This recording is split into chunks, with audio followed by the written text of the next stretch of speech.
We are now going to share the screen and get to the page that we want. Here we are.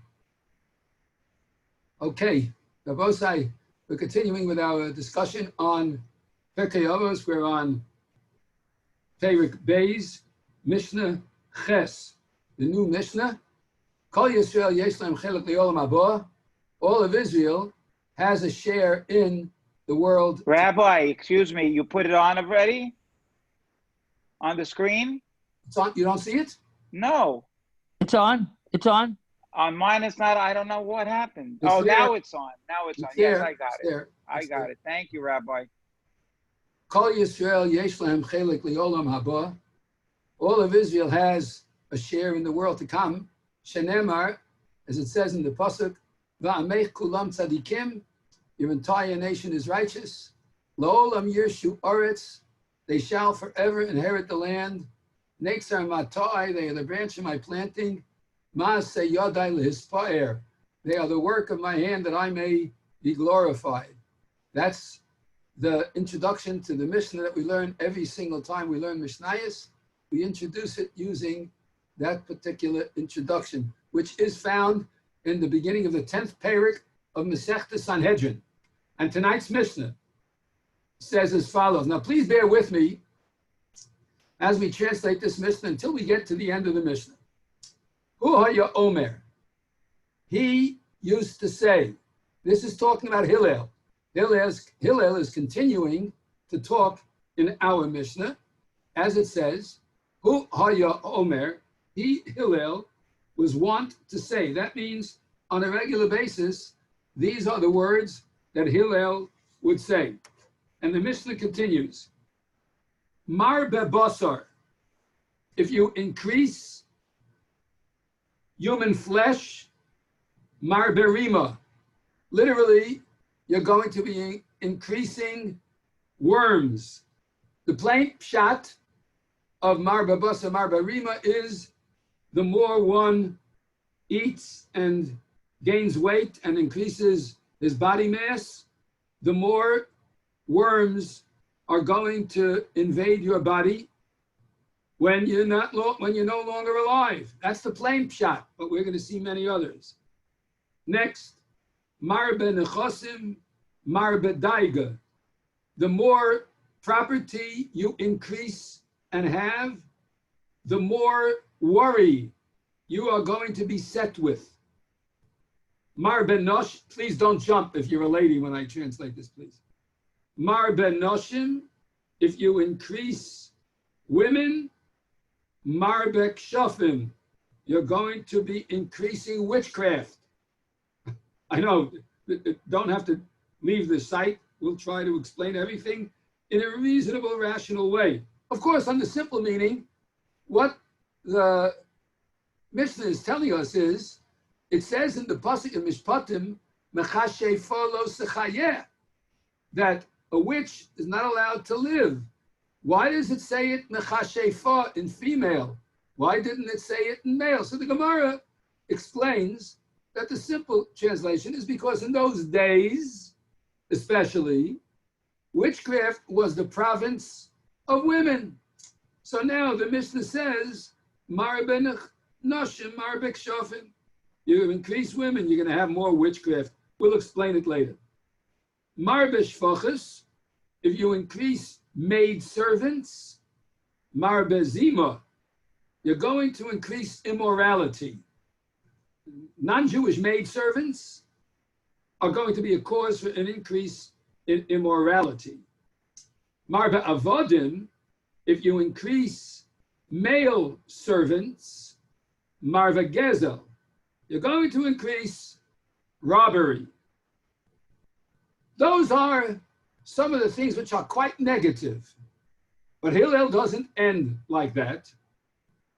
Mar be'Torah, mar be'chayim. If you increase the study of Torah, you increase life. Mar be'yeshiva, if you increase learning in yeshiva, or just sitting at home and learning, mar be'chachma, you increase wisdom. Mar be'etzah, if you increase asking advice, Marbetvuna, you're going to increase intelligence, understanding. Marbetzdaka, if you increase charity. Marbeshalom, you're going to increase peace. Kana Shem Tov, if you acquire a good name, you should know, Kana La'atzmo, you've acquired the good name for yourself. Kana Lo Divrei Torah, if you acquire words of Torah and they are part of you, like it says in the Gemara, Ashrei ish shebo lekan v'talmudo biyado. Fortunate is the person who comes to Olam Haba and he's got his learning in his hand. Then konelo chaye Olam Haba, he's going to acquire for himself life in the world to come. Now, Hillel over here starts out with a lot of negativity. He starts out with a lot of things in a negative fashion. Rabosai, I want to introduce this very enigmatic Mishnah by saying the following. What is the view that we should have about life? Is the view that we should have about life that the youth is great, being young is wonderful, getting older is very bad. The body begins to break down. You can't move as fast. Things start hurting. I remember one rabbi said to me, he was a great rabbi, and he said to me when he was 80 years old, he said, when I get up in the morning and I don't feel any pain, I think I must be in Olam Haba, because this world, whenever I get up, there's always something. So is the way we're supposed to look at life that it's great when you're young and really either not so great or miserable when you're older? Or should we look at life differently and say, today is fantastic. You know what's going to be better than today? Tomorrow. If today is fantastic, tomorrow is going to be even better. How do we look at life? How should we do that? Do we say that it's good at the beginning and not good at the end? Or do we say that no matter what comes at the end, we've developed so much of our inner soul that we're capable of dealing with the onset of elder age, or as time goes on, recognizing that there's a change in life and some things need to be addressed that maybe till now were not understandable, but as time goes on, we will understand. What is the right way? So you should know that in the world at large views youth as a premium. To be young, and everyone does everything they can to emphasize youth. People will go to great extremes to emphasize youth. They'll have surgeries so that they cover all wrinkles, despite the fact that they have to go under anesthesia, which in and of itself is dangerous. But it's worth it. They will dye their hair color. They will do all manner of things to present a youthful appearance because they put a premium on youth. It's interesting that the Jewish people, when we look at an elderly sage, an old man with a long white beard, sitting with his sefer, we're looking at the prize, the most valuable piece of the Jewish world. The older Rav Moshe Zatzal got, the more the world flocked to him and came to him and spoke to him and and asked him for his advice. When he could no longer leave the house, they would come to the house and they would ask his sage advice. And he was always, always sharp on the ball. I remember being there in the later years, and I went and took my son with me, and my son was standing next to Rav Moshe holding a chumash when they were laning. My son was only about 12 years old at the time, 11 years old, and he was holding the chumash, and they were the same size.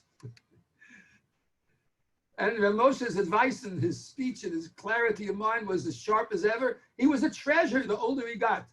Why is it that Hillel begins with seemingly negative things and then goes to the positive? Pashut.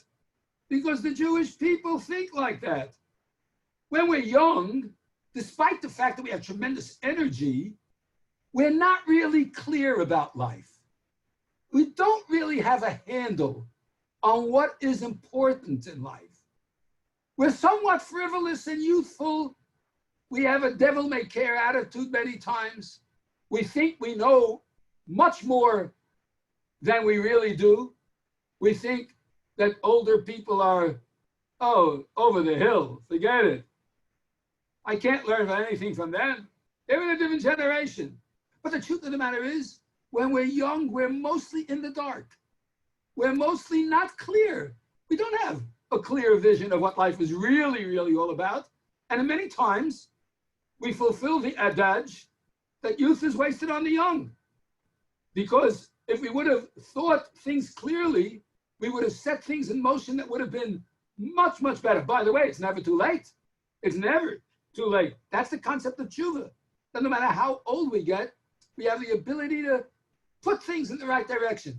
It's interesting that when the world was created, it's different than the way the world counts the days. You know, the world at large begins the day in the morning and they end it at night. Very significant. In Jewish life, the day begins the night before. It begins at night, but it ends in the day. What's the significant difference? A tremendous difference. It's a tremendous difference. When you start the day thinking, oh, what a beautiful morning. Oh, oh, what a great day, how fantastic it is. This is not to play down that the morning's not beautiful. It certainly is. You wake up with renewed energy and vigor and so on. But if the day begins in the morning, that means the day ends at night in the dark. So even though it may start out great, but at the end there's melancholia. It's a letdown. There's depression. What did I accomplish? What's my whole life? I lived and lived and lived. I had a lot of fun, but what was the meaning? What was the purpose? So a person ends up in the dark. In the Jewish life, it says, Vayehi Erev, Vayehi Voker. And the word Erev means irbuvya. Erev means an admixture, a mixture of day and night. It's not clear. It's got elements of day, it's got elements of night, and it gets darker and darker and darker, and then it gets bright. Kivatikin, we get up in the morning. Modani lefanecha. Wow! Now things are clearer. Now I have opportunity to clarify and to go great and do great things. Hillel is telling us, listen, there's negative, there's darkness, Vayehi Erev. But I want to tell you at the end of this Mishnah, Vayehi Boker, look what the Mishnah says, Marbe Torah, Marbe Chayim. That's the beginning of the brightness. Marbe Yeshiva, Marbe Chochma, and all the way down to Konalo Olam Haba. So there's a reason why Hillel speaks at first in somewhat of a negative view. And he says, Marbe Basa, Marbe Rima, and Marbe Nechasim, Marbe Daiga, and so on and so forth. Because Hillel is letting us know that even though this Mishnah starts out with somewhat negativity, I want you to know, says Hillel, this is not the end all and be all. You don't have to fall into this trap. You don't have to fall into the trap of Marbe Basar. You don't have to fall into the trap of Marbe Nechasim, of Marbe Noshim, Marbe Avodim, Marbe Shvachas. You don't have to fall into the trap of increasing. And please note, all of the things that are negative are all increases in those things which are of the purely lower physical world. All of them are increasing possessions, increasing desire, and all in the realm of the physical. While the end result and the greatness of a human being is encapsulated when the human being recognizes the awesome power and the lofty ideals of the spirituality, the ennobled nature of man, the majesty that the human being can achieve. That is what the Jewish people are all about. The increase of this spiritual nature. Now, it's not to come at the expense of the recognition of the need for the physical. He doesn't say there's anything wrong with eating. Doesn't say there's anything wrong with marriage. There's nothing wrong with having possessions. The only thing that Hillel is emphasizing is marbe. When you increase, when the only goal is to amass physical nature, you can build all the largest buildings in the world and put your name on top of them. But ultimately, I don't know how much longer, but nothing's forever. The greatest buildings crumble over time. The Romans thought that if they build a Colosseum, it will last forever. And if they built a society based on might, the might and power of Rome would last forever.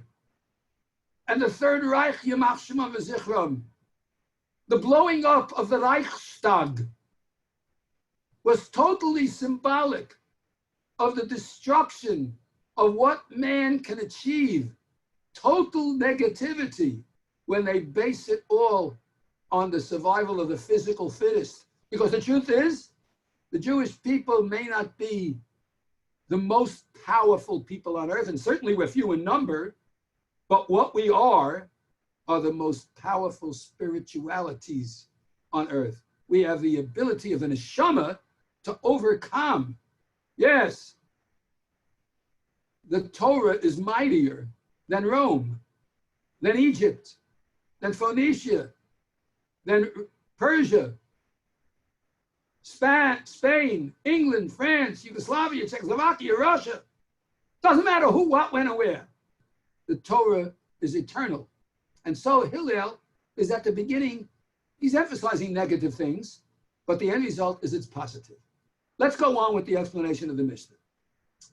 The commentary on this particular Mishnah, known as the Rav Shmuel Alter, he points out something that's quite interesting. If you'll take a look at the order of the things that are mentioned in this Mishnah, it follows a chronological pattern of sorts. The first thing a human being does on this earth that's of a physical nature is eat. The second the baby's born, it knows to eat. It knows to suckle the milk. It knows that that's what it must do. An interesting sidelight to this. My son lives in Eretz Yisrael in a yishuv called Elazar. It's one of the towns in Gush Etzion. And in his backyard, he noticed that in a tree that's in his backyard, there was a bird building a nest. And he is a photographer, so he set up a little tiny video camera called a GoPro in the tree, and he put it on time exposure so that you could see the bird in short time exposures. It takes about a minute to see the whole nest being built over 2-3 days. The nest is built. Then after a little bit more time exposure, you see the eggs After a little bit more time exposure, they hatch. And now, in the time exposure, you see an unbelievable thing. The chicks that are hatched, as soon as the mother bird comes near, you see their mouths open. Who taught them this? How do they know this? The first thing all flesh does is eat. So Hillel comes along and he says, Marbe basar, if you're going to increase your bodily flesh by only eating, and therefore you stagnate into the measure of life, into the stage of life, which is only the childish stage, you should know, Marberima, you're going to get nowhere. You're going to increase Rima, which literally, of course, literally, Rima means worms. But I would like to offer another interpretation. There's another interpretation based on the concept of the word Rima. Now, the word Rima, we translate as worms. But the fact of the matter is that we know that the word liramot, Ramos, means deception. Lavan ha'arami. Lavan sherima. Lavan the trickster. Hillel comes along in his opening statement and he says, Marbe basar, if you think that the pursuit in life and the goal in life is just to increase your physical pleasure, because that's what basar really means. It means to increase your physical pleasure. If you think that that is the goal in life, you should know, Marbe Rima, you're increasing tricksterness, so to speak, trickery. You're fooling yourself. You're making a mistake. You're increasing the trickster that's coming to your mind and saying to you that this is all important. You're making a big error. It's a mistake. You are mistaken. Oh, what an error. What a mistake. When are you going to wake up and realize that's not really what's going to be increasing your value in life?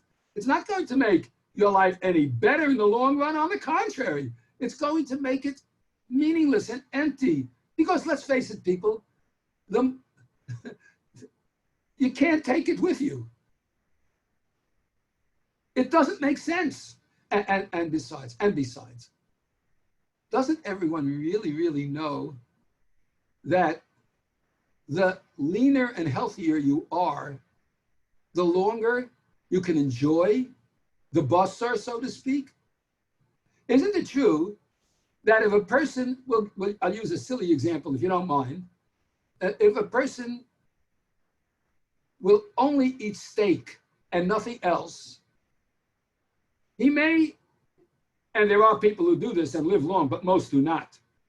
He may not live so long because in the general health conscious world, a person who eats a lot of meat and fatty meat, so they develop early onset heart disease, God forbid, and they don't last too long.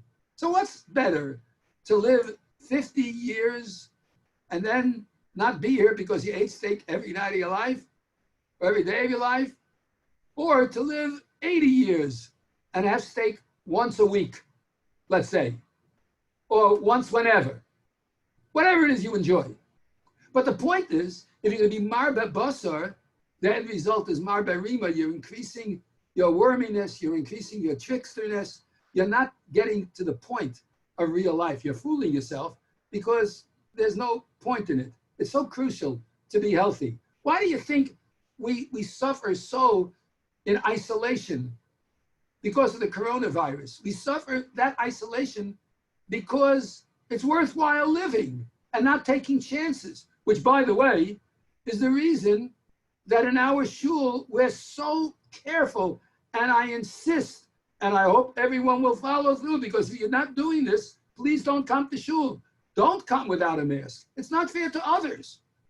It's you yourself, you don't care about, it's your business. But not in our shul. In our shul, we're going to protect everyone.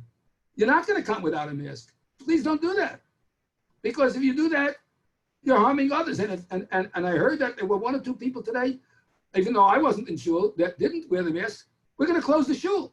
We're going to close it because we're not putting anyone at risk. And as it stands now, we've told people over 65 not to come. We want to open that up. I myself would love to be in shul, but I'm not going to come if people aren't going to wear a mask for the very simple reason that you're not being concerned about others. And you have to be concerned about yourself first. Marbe basar, marbe rima. You must take care of your health to the best of your ability. We don't know how long a person is going to live. We don't know how healthy a person will be if they only watch their diet properly. We do know that we have responsibility to do our hishtadlus. Hillel is coming along and telling us, do your hishtadlus. Don't do things which are injurious to your physical well-being. You're fooling yourself. Don't smoke. Don't eat too much food. Don't sit around like a couch potato and don't exercise. Do something. A doctor once said to me, you know, it says in the pasuk at the beginning of Bereshis, "B'zeyas apecha tochal lechem," with the sweat of your brow, you should eat bread. Adam Arishon was told by Hashem that with the sweat of your brow, going to eat bread. Said the doctor, it's clear from this that exercising is good before you're eating, because when you're exercising, you're sweating, then you can tochal lechem.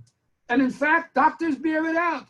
They'll tell you when you increase your metabolism, that helps you to lose weight and be healthy.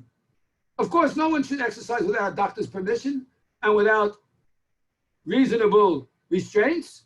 But the fact is, Hillel is telling us a prescription for life. And it starts when we're very young. Marbe basar, marbe rima.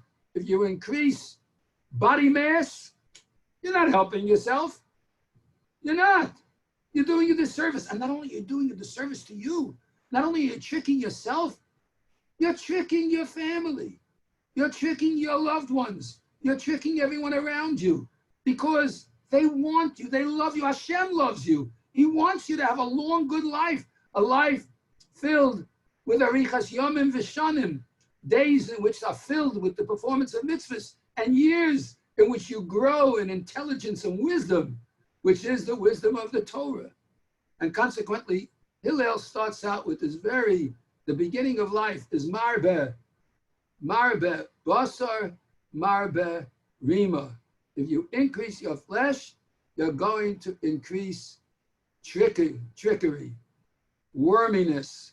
You're going to get lost in the abundance of the physical world, which you should not get lost in. I will do one more. We're a little bit behind schedule, but I'll do one more.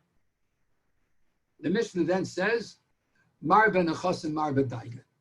If you increase your possessions, you're increasing your worry. Now, I want to show you a piece of Gemara that we have coming up on the screen in a moment. I'll try to organize it for you in just a moment. We have an interesting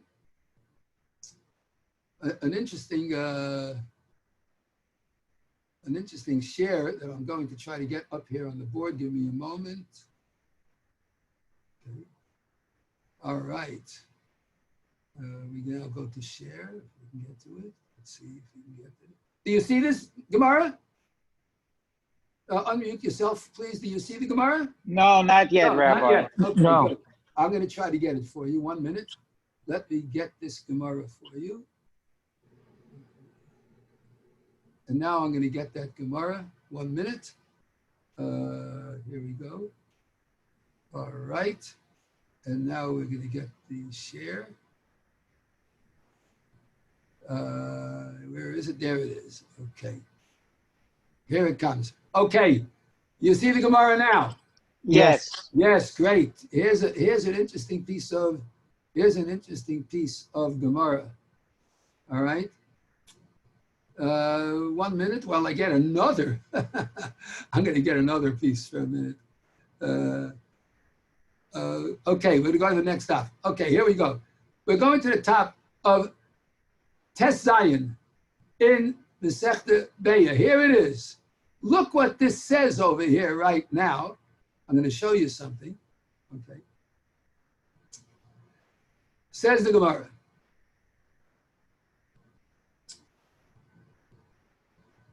Top line, first word. You see it?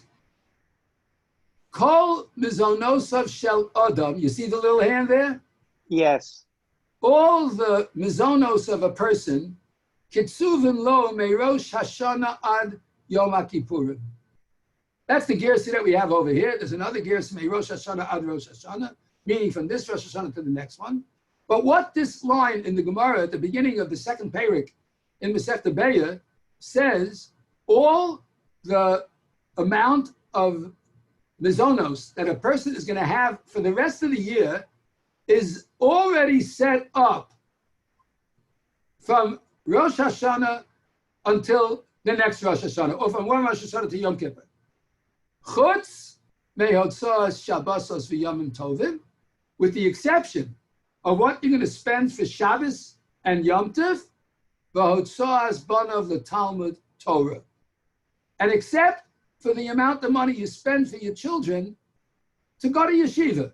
She'im piches, if you're going to buy less for Shabbos and less for Yom Tov, if you're going to spend less on your tuition and on your teaching your children Torah, polchasin lo, you're going to get less. V'im hosif, and if you add on to what you spend for learning and for Shabbos and Yom Tov, mosifin lo, you're going to get more. So now let's analyze this. This Gemara is telling us as clear as day that HaKadosh Baruch Hu sets up your amount of wealth on Rosh Hashanah till the next Rosh Hashanah. It's written, it's sealed, that's it. What's the point of you working harder? You're not going to make more money. You're only going to make what you're going to make if you make, let's say a person says, I have to work from 9 in the morning till 9 at night, because if I work only till 5, I'm going to make less money. Not so, my dear friend. You will not make less. Here's an interesting statistic. Listen to this one. Listen to this one. Do you know that when the government of Israel permitted the malls to open on Shabbos in Tel Aviv, listen to this. It's unbelievable. Before they opened the malls, the religious parties tried to stop the open Chilul Shabbos that was going to take place by the malls being open on Shabbos. So they went to the government and said, look, here's this Gemara. The Gemara says openly that you're not going to make more money. If you're going to open 6 days a week, you're not going to make more money. You're claiming that by opening 6 days a week, you're going to make more money. People will shop more. We're telling you, you're not going to make more. And the economists said, you know, you religious Jews are a little bit backwards because everyone knows if you have more hours, you're going to make more money. Anyway, they opened the malls on Shabbos. 2 years later, the books were open. And not one store made a penny more than they did when they were only open 6 days a week. And you know why? I'll tell you why. 2 reasons. Number one, when you're open only during the week, whoever has to go shopping, goes shopping during the week. If you're going to be open on Shabbos, people who would have gone during the week are going to go on Shabbos. So they're not going to spend more. More people are not going to go. It's just they're going to switch their day of going from the weekday to Shabbos. Secondly, now that you're open another day, you have a tremendous amount of overhead. You're increasing your overhead by 1/7. You're increasing salaries. You're increasing the number of people who are working and getting paid. You're increasing electricity and you're increasing your air conditioning. You're increasing the maintenance, and you're spending all this money for the same income. You're not making a penny more. Says the Gemara, you're not going to make more. You're not going to do more. HaKadosh Baruch Hu says all your mazonos is set up. You think by keeping open your Shabbos, you're going to make more. You're not going to make more. And if you think by working longer hours, you're going to make more, you're not going to make more. You're not gonna. That's a fact. I'm giving a lot more hours to the shul now that this corona's here. I'm not making more money. That's just a joke. But the point is you don't make more. It doesn't happen. Hashem decides from the beginning of the year. That's the way it goes. So don't fool yourself into thinking if Mar ben Nechasim that I'm going to get more property. No, you're not going to get more property. You know what you're going to get? Mar ben Daiga. You're going to get more worries because you have the same income and you have the same properties, and you would have had it even if you wouldn't increase. And now all you got is all the headaches and all the worries and all the problems. It doesn't help you. It doesn't help you. That's one step of what Hillel meant. There's a lot more, but we have to stop now with this particular part of the Shiur. We will continue in Yetz Hashem tomorrow night from here where we left off. And now we're going to stop the recording, and we're going to go now back to the Mishnah.